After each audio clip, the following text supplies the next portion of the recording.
Hello, welcome to our presentation today. This is DFT 170 Engineering Graphics, taught by Dr. Hans Chapman in spring of 2022 at Cape Fear Community College.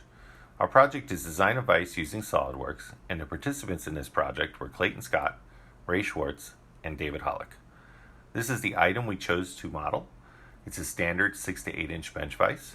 Students were allowed to take a field trip around campus and pick items that they would be interested in modeling. After picking the item, we took careful measurements, made sketches, and then brainstormed so we could effectively model this project. For the main body of the vise, we outlined an actual vise, got to our desired dimensions, extruded some parts like this part right here, and shelled the inside. Figure 2 shows the extendable jaw. For this part, the shell feature was used to hollow out the inside of the part and remove the bottom and back of the jaw, leaving half-inch thick walls on all sides. This is the bottom of the vise, which consists of the fixed base and the inner ring. Figure 3 shows the bolt-down base, which allows this to be fastened to any surface. And Figure 4 shows the swivel ring, which will allow the top of the vise body to attach and then swivel 360 degrees and then be fixed in position. Figure 5 shows an assembly of the vise with all parts mated and the vise in the fully open position. Figure 6 shows the same assembly of the same vise, but with the jaw of the vise moved in to demonstrate the fully closed position. For this assembly, a mixture of coincident and concentric mates were used to mate the parts together and prevent them from simply passing through each other when moved. This is our drawing document. We chose the vise body for this document because it had the most detail. It has the standard 3 views and isometric view.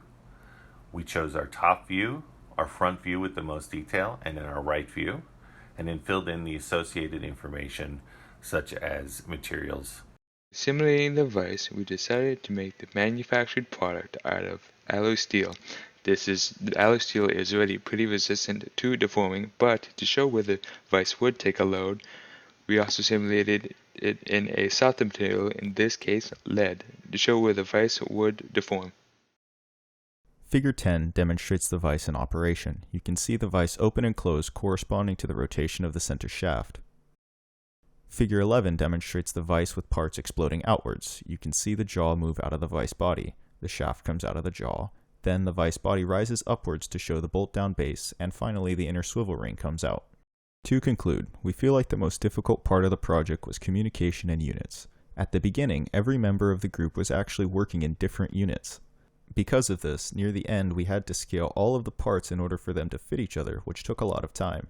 This could have been avoided if the members of the group had communicated more effectively near the beginning of the project.